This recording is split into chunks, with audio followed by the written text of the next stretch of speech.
Coliving హాస్టల్స్లో drugs దందా, 2 పెడర్స్లు 3 వినియోగదారులు అరెస్ట్, పరారిలో మరో 3 12 గ్రాముల NDMA 7 గ్రాముల ఓజీ కుష్ గంజాయి స్వాధీనం. రాయదుర్గులోని కోలివింగ్ గార్డెడ్ పీజీలో వెలుగులోకి వచ్చినటువంటి విషయం. పీజీ కాలేజీలలో కోలివింగ్ కాలేజ్ అంటే హాస్టల్స్. కోలివింగ్ హాస్టల్స్ అంటే ఆడోళ్ళు మొగోళ్ళు ఒక దగ్గరనే ఉండొచ్చు. అది ఫ్రెండ్స్ కావచ్చు, ఇంకెవరు కావచ్చు ఉండొచ్చు అట్లా. హాస్టల్స్ అవి కోలివింగ్ హాస్టల్స్ అంటేనే అవి. ఇంత ముందుకు ఎట్లున్నాయంటే బాయ్స్ హాస్టల్స్ ఉండేటివి, గర్ల్స్ హాస్టల్ ఉండేటివి. కానీ ఇప్పుడు బాయ్స్ గర్ల్స్ కలిసి ఒకటే హాస్టల్, ఒక రూమ్ ఉంటది.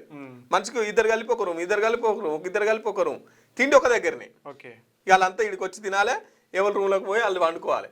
ఇక తర్వాత మళ్ళీ ఇది నచ్చలే అనుకో వేరే హాస్టల్, ఇంకో అబ్బాయి, ఇంకో వాళ్ళు నచ్చలే అనుకో ఇంకో అమ్మాయి వేరే హాస్టల్. ఇదే పని. ఇక కండములు ఎన్ని అమ్ముతున్నారు, కండములు ఎన్ని అమ్ముతున్నారు? 2 లక్షల కండములు ఆన్లైన్లోనే అమ్ముడుపోతున్నాయి. ఏమంటే కోలివింగ్స్.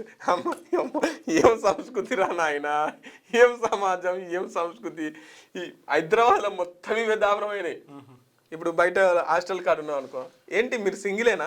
అవునండి హాస్టల్ కోసం వచ్చి, పదండి ఒక రూమ్లో ఉందాం, అంతే అయిపోయాయి. ఇంకా వీళ్ళు మళ్ళా పలుమార్లు నాపై రేపు చేసిరు అని చెప్పేసి కేసులు పెడతారు. పలుమార్లు ఏందో నాకు అర్థం కాదు నాయన. ఏం సమాజం, ఏం చట్టాలు, ఏం సంస్కృతి, ఎటు పోతుంది మన భారతదేశం? ఏంది ఇది? ఏడున్నాం మనం?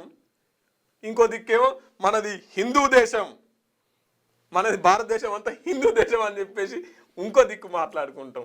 ఏం సంస్కృతి ఇది? హైదరాబాద్ కంపు లేచిపోతున్నది. నువ్వు అటు పో, పంజాగుట్ట, అమీర్పేట, గచ్చిబౌలి, హైటెక్ సిటీ, ఇటు పో, హాస్టల్స్ ఉంటాయి ఆడ, పెద్ద హాస్టల్స్. కోలివింగ్ ఇప్పుడు మొత్తం దాని గురించి మార్కెటింగ్ యాడ్ కూడా ఇస్తున్నారు. అంటే చట్టబద్ధమేనా? చట్టబద్ధం. ఈ సుప్రీంకోర్టు చెప్తుంది, నీకు పెళ్ళి అయినా సరే నీ ఇష్టం ఉండడంతో ఉండొచ్చు అని చెప్పేసి. దాన్ని వీళ్ళు పెళ్లి కానోళ్ళు, విడిపోయిన వాళ్ళు, ఇంకా ఎవరికి ఇష్టం వచ్చినట్టు వాళ్ళు ఉంటారు. ఏ ప్రాబ్లం లేనంత వరకు మ్యూచువల్ అండర్స్టాండింగ్ తో ఏదైనా చేసుకోవచ్చు అనేది అర్థం. ఇక ఏం చేసుకుంటారో చేసుకోవాలి, ఏదైనా మీన్స్ అట్లా ఒక రూమ్ అయితే ఇస్తారు, ఒక రూములు ఉంటారు, ఆ రూములు ఉంటారు అన్నట్టు. ఇగో అది కథ. దాంట్లో ఇక అంతా అయిపోయింది, తాగుడు అయిపోయింది, తినుడు అయిపోయింది, ఇప్పుడు డ్రగ్స్ కూడా దొరుకుతుందట ఆ రూములల్లా. ఇక ఏంటి ఎంతసేపు అని ముచ్చట్లు పెడతారు, ఇంతమంది అవుతారు.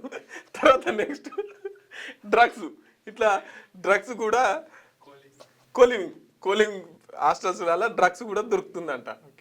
ఎంత సర్వనాశనం అయిపోతుంది సమాజం. క్యూన్యూస్ పేరు చెప్పి ఎవరైనా వసూళ్లకు, అక్రమాలకు, బెదిరింపులకు గురి చేసిన క్యూన్యూస్కి సమాచారం ఇవ్వండి.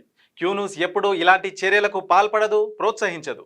క్యూన్యూస్ ఎల్లప్పుడూ ప్రజా గొంతుకగా ప్రజల సమస్యల కోసం నిరంతరం పోరాడుతుంది.